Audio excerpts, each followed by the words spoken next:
मैं 21वीं सदी का युवा हूँ, मैं जात पात में विश्वास नहीं करता हूँ, तो खुद आरक्षित सीट से चुनाव लड़ते हैं। भैया जब जात पात को विश्वास नहीं करते हैं तो आपको तो हाजीपुर, जमुई, सासाराम, बोधगया, गोपालगंज जैसी सीटों को छोड़ करके आपको चुनाव लड़ना चाहिए जनरल सीटों से, क्योंकि अब जात पात से तो आप ऊपर उठ गए हैं। पिताजी का नाम भी इतना बड़ा है और आपके पास पैसे की भी कोई कमी नहीं। आप एफिडेविट में दिखाते हैं कि 6 कंपनियों के मालिक है, तो अब आपको जनरल सीट से चुनाव लड़ना चाहिए, क्योंकि जात पात को अब आप नहीं मानते। आप 21वीं सदी के युवा है। दुसाध, चमार, धोबी, पासी, मुसहर, कोई ऐसी जाति नहीं है जिसके ऊपर शोषण, अत्याचार, अन्याय नहीं हो रहा है, और कोई ऐसी जाति भी नहीं है जिसका विधायक नहीं है, जिसका एमपी नहीं है, जिसका मंत्री नहीं है। तो हम पूछना चाहते हैं कि भाई आपकी जाति के होते हुए भी, आपके नेता मंत्री के होते हुए भी अगर आपके ऊपर शोषण, अत्याचार, अन्याय हो रहा है तो हमको लगता है कि अब आपको संभलने की आवश्यकता है। जीतन राम मांझी जी की बात किया जाए तो जब कुर्सी पे नहीं होते हैं तो बोलते हैं मनुवाद के खिलाफ, ब्राह्मणवाद के विचारधारा के खिलाफ बोलते हैं,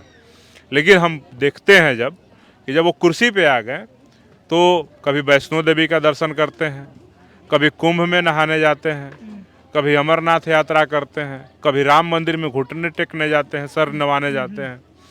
और चिराग पासवान जी का तो बात ही करना हमको लगता है कि व्यर्थ है, क्योंकि वो एक ऐसे व्यक्ति, अलहदा कहा जाता है, ऐसे व्यक्ति जो एकदम विपरीत रामविलास पासवान जी कबीरपंथी विचारधारा के थे। उन्होंने कभी भी पाखंडवाद को बढ़ावा देने का काम नहीं किया।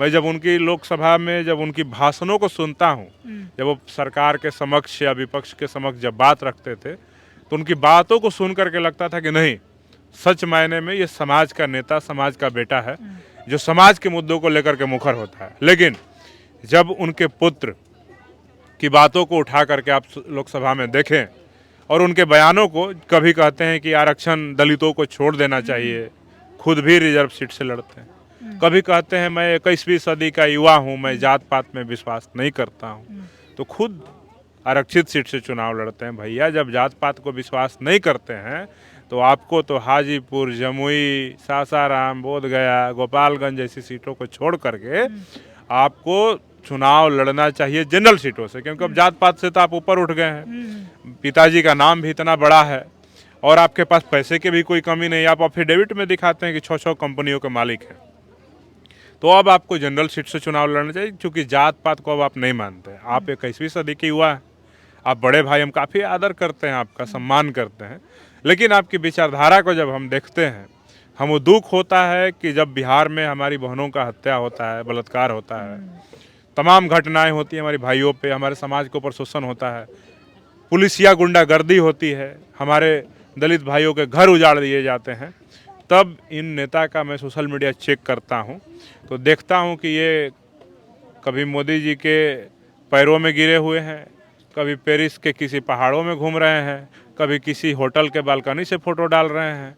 तो तमाम तरीके का इनका जो हरकत दिखता है, या कहीं लोकसभा में भी बोल रहे होते हैं तो नरेंद्र मोदी जी के चरण वंदना में नतमस्तक होकर के बात रखने का काम करते हैं। इस स्थिति में समाज क्या करे आखिरी में? इस स्थिति में समाज को अब समझने की आवश्यकता है कि पिछले 10 वर्षों में जिस संगठन को, जिस नेता को लगातार अपने समाज के लोगों ने ही विरोध करने का काम किया, मायावती जी को बचाने के नाम पे, चिराग पासवान जी को बचाने के नाम पे, लेकिन वो नेता, वो संगठन बिना किसी का विरोध किए हुए अनवरत पिछले 10 वर्षों से समाज के हक, अधिकार, शोषण, अत्याचार, अन्याय पे, जुल्म पे, हत्या पे, बलात्कार पे, दुष्कर्म पे, तमाम मामलों पे, या समाज के आरक्षण के मुद्दे पे, संविधान के मुद्दे पे, मान सम्मान, स्वाभिमान के मुद्दे पे बिना रुके, बिना झुके, बिना बिके पिछले 10 वर्षों से भीम आर्मी संगठन,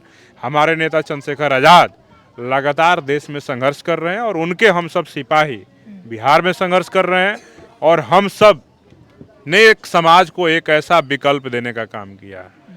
हम नहीं चाहते कि वोट बटे, कटे, तमाम चीज़ें हो, लेकिन समाज को सोचना होगा कि जब आपके हक, अधिकार पे, आपके शोषण, अत्याचार, अन्याय पे जिस नेता को अब तक आप वोट देते आ रहे हैं, जिसको विधायक बना रहे हैं, मंत्री बना रहे हैं, जिसको एमपी बना रहे हैं, केंद्रीय मंत्री बना रहे हैं, आपके मुद्दे पे वो बोलने को तैयार नहीं है। लेकिन जिन लोगों के पास शक्ति नहीं है, भीम आर्मी के जो लोग, इनके पास शक्ति क्या है? समाज की शक्ति है। समाज के शोषण पे, अत्याचार पे, अन्याय पे जागरूक करने के नाम पे जो लोग हमारे साथ जुड़े हैं, भीम आर्मी के साथ जुड़े हैं, हमारे पास पूंजी वही है। तो अब समाज को सोचना चाहिए कि अगर ये लोग बिना किसी व्यवस्था के, बिना किसी साधन संसाधन के, बिना किसी फंडिंग के अगर 10 वर्षों तक समाज की मजबूती के लिए, समाज के मुद्दों पे मुखर होकर के शासन से, प्रशासन से, सरकार से लड़ने का काम करते हैं, तो अब समाज को सोचना चाहिए कि अगर इनके हाथ में हम ताकत देते हैं तो मैं आपको कहता हूं कि 5 साल आप चेक करा लीजिए। इस समाज से मैं कहता हूं, अपने CST बहुजन समाज के लोगों से कह रहा हूं कि 5 साल आप भीम आर्मी को दे दीजिए। अगर ईमानदारी से आपने साथ दिया भीम आर्मी को, तो हमको लगता है कि आपको किसी के दरवाजे पे जाने की आवश्यकता नहीं पड़ेगी किसी भी मामले में। इसलिए हम समाज के लोगों से आग्रह कर रहे हैं, गांव-गांव जा कर के, जिला-जिला जा कर के, तमाम घटनाओं पे जा कर के, कि अभी भी वक्त है कि आप अपनी ताकत को पहचानिए। अलग अलग हिस्सों में बंट करके, जातियों में बंट करके, पार्टियों में बंट करके आप अपने पैर पे कुल्हाड़ी मार रहे हैं। दुसाध, चमार, धोबी, पासी, मुसहर, कोई ऐसी जाति नहीं है जिसके ऊपर शोषण, अत्याचार, अन्याय नहीं हो रहा है। और कोई ऐसी जाति भी नहीं है जिसका विधायक नहीं है, जिसका MP नहीं है, जिसका मंत्री नहीं है। तो हम पूछना चाहते हैं कि भाई, आपकी जाति के होते हुए भी, आपके नेता मंत्री के होते हुए भी अगर आपके ऊपर शोषण, अत्याचार, अन्याय हो रहा है, तो हमको लगता है कि अब आपको संभलने की आवश्यकता है।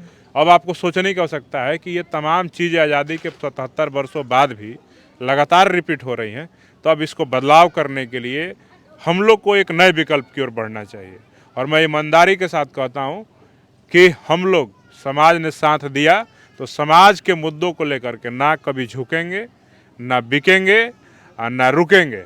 मजबूती से समाज के हक, अधिकार और न्याय को लिए समर्पित भाव से अपने अंतिम सांस तक इस समाज के बेहतरी के लिए लड़ाई लड़ने का काम करेंगे। हम अधिकतम संख्या में हम कह रहे हैं कि हमारे बुजुर्गों ने हमें अपनी समाज की कुरीतियाँ था, छुआछूत, भेदभाव, इसके बारे में हम जैसे युवाओं को बचपन में ही नहीं बताया। अगर बताए होते तो आज बड़ी आबादी में हमारे जैसे अमर ज्योति भाई जैसे, रोशन चौधरी जैसा लोग आज समाज में निकल करके आते, और इससे पहले और हमारा समाज कहीं और होता। तो भीम आर्मी का संवाद आज किया गया, विचार संवाद, तो इसका मकसद सामाजिक जागरूकता पूरी तरीके बिल्कुल। से। देखिए, जहाँ पे आप आए हैं, इस जगह पे कभी चमार अलग हुआ करता था, दुसाध अलग हुआ करता था, माझी अलग हुआ करता था, धोबी, पासी, इस तरह का अलग हुआ करता था। लेकिन इसी समाज में हमारा एक भाई है, नीतीश की हत्या होता है। हत्या होने के बाद यही दलित समाज यूनाइट हो जाता है, और यूनाइट होता है, और यहाँ से जनरल सीट से पैक्स अध्यक्ष भी बनाने का काम किया। तो हम बहुजन समाज के तमाम जगहों पे और दलित समाज में जिस तरह से भीम आर्मी की टीम, प्रदेश कमेटी हो, जिला कमेटी हो, सारे लोग मेहनत कर रहे हैं। भरोसा है कि जिस तरह से प्रदेश अध्यक्ष जी कह रहे हैं कि 5 साल, और ये बात विश्वास के साथ मुझे भी लगता है कि 5 साल के बाद ये भीम आर्मी आज़ाद समाज पार्टी का दौर आएगा। आज चंद्रशेखर आज़ाद जी का विचार संवाद था, तो चंद्रशेखर आज़ाद जी एक ऐसे व्यक्ति हैं जिनकी तस्वीर बिकती है। जो व्यक्ति नहीं बिकते हैं, उनकी तस्वीर बिकती है, तो वो व्यक्ति चंद्रशेखर आज़ाद जी है। तो समाज के लिए अन्याय, अत्याचार को मिटाने के लिए, मनुवाद, पखंडवाद को मिटाने के लिए, हक अधिकार को बचाने के लिए चंद्रशेखर आज़ाद जी समाज की ज़रूरत के लोगों के लिए ज़रूरत है, भीम आर्मी ज़रूरत है। इन सब बातों के लेके यहाँ पे चंद्रशेखर आज़ाद जी का विचारों पे संवाद किया गया, और आपने देखा इसका असर भी समाज में देख रहे हैं भीम आर्मी के कामों का।